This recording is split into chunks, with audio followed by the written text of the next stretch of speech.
Ayan, magandang araw po mga idol at mga kababayan. Habang papalapit po yung barangay at sangguniang kabataan eleksyon ay lalong dumarami po yung mga pumapabor.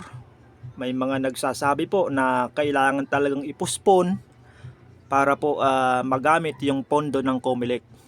At may mga tumututol din mga kababayan. Ang sabi po nila labag sa labag sa saligang batas na ipuspon, ipagpaliban yung barangay at sangguniang kabataan eleksyon sapagkat niwawalang karapatan po nila ang kalayaan na bumoto ng bawat mamamayang Pilipino. So kasama po sa mga tumututol mga kababayan sa postponement ng barangay at sangguniang kabataan eleksyon, ito pong lente. Ano ba itong lente mga kababayan? So ngayon ay babasahin po natin ito pong post ng 105.1 Brigada News FM Manila 22 hours ago. Ayan, ito po yung kanilang balita mga kababayan. Mariing tinutulan ng election watchdog na Legal Network for Truthful Elections or LENTE ang panukalang muling ipagpaliban ang 2026 barangay at sangguniang kabataan eleksyon. So ibig sabihin po mga kababayan ay hindi po pabor, hindi po pumapabor yun pong lente sa panukala nila na muling ipagpaliban ang barangay at sangguniang kabataan eleksyon na nakatakda po sa Nobyembre 2 sa taong kasalukuyan 2026. So ituloy natin yung pagbasa mga kabayan. Ayon sa grupo, ang panibagong postponement ay magpapahina sa demokratikong proseso at magtatagal sa panunungkulan ng mga opisyal na hindi na muling nahalal ng taong bayan. Totoo nga naman mga bayan sapagkat inihalal lang po ang katunayan mga bayan, inihalal lang po ng taong bayan yung pong mga incumbent barangay officials o yung mga kasalukuyang nakaupo ay from 2023 hanggang 2025 lamang po mga bayan. So ibig sabihin ay na-extend naman ng isang taon kasi 2026 nila ginawa yung eleksyon na yung original sana na schedule ay noong 2025 pa ng December mga bayan. So kaya tinututulan po ng lente ito pong panukalang postponement na naman mga kabayan. Paulit-ulit po na postponement ng BSKE.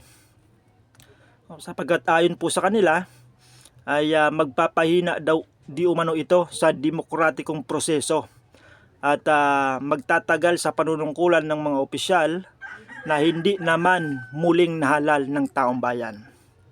Ibig sabihin sila po ay mga appointed lang. Appointed lang po sila mga bayan. Binigyan diin ng lente na ang regular at napapanahong halalan ay mahalaga upang mapanatili ang accountability at representasyon sa pinakamababang antas ng pamahalaan na ito nga po yung barangay mga bayan.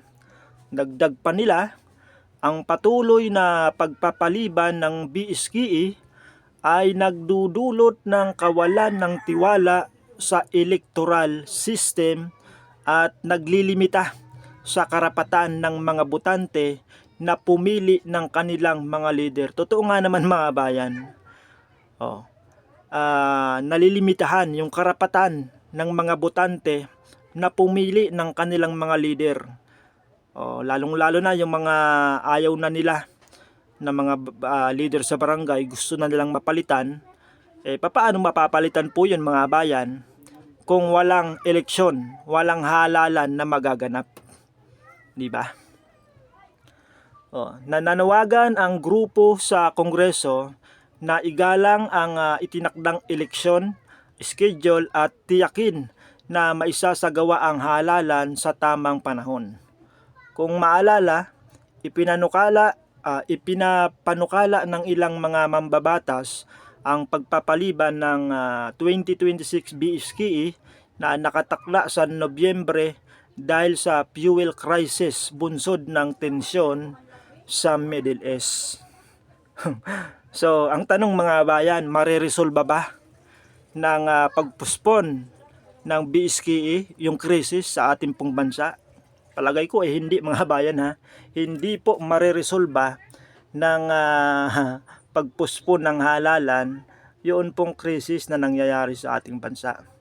So ngayon po ay magbabasa tayo ng mga komento tungkol po sa post na ito ng Brigada News FM Manila. Mayroon po silang 258 na likes at may komento na 110 at 50 po yung nag-share ng kanilang post. Ayan. Tingnan natin yung mga komento dito mga bayan.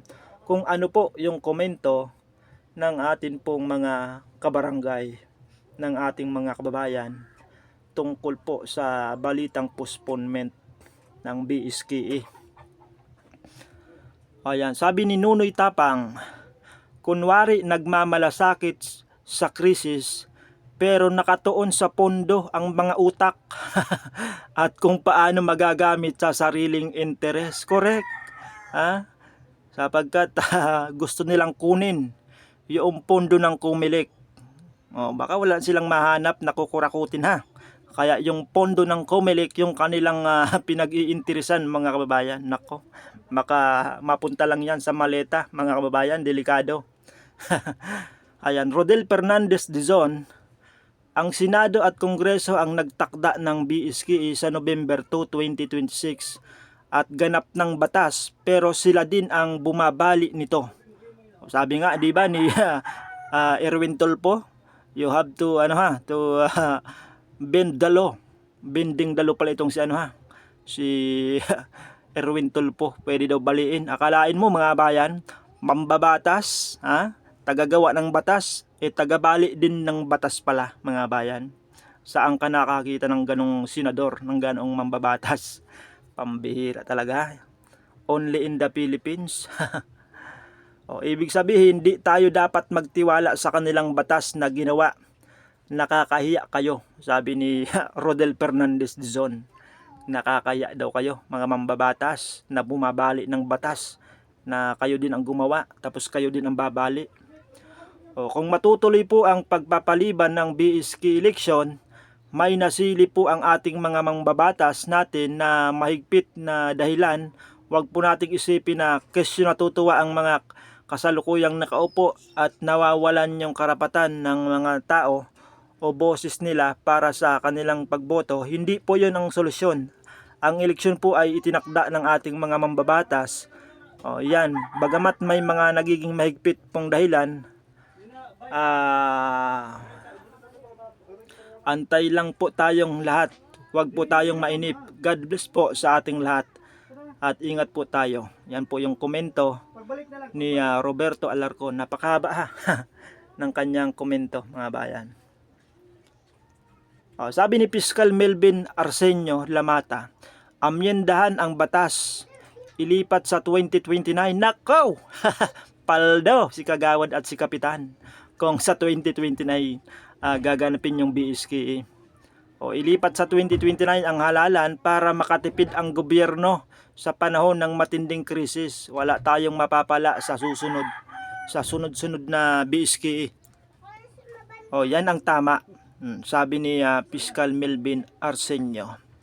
So hanggang dito muna mga kababayan yung ating update sa postponement ng BSKE na ito nga pong lente ay tinututulan. Tutol po sila na ipagpaliban yun pong barangay at sangguniang kabataan eleksyon. So mag-abang-abang pa tayo mga bayan kung may mga grupo pa na tututol dito po sa postponement ng BSKE. So ayan, maraming salamat po sa inyong panonood at magandang araw po sa ating lahat.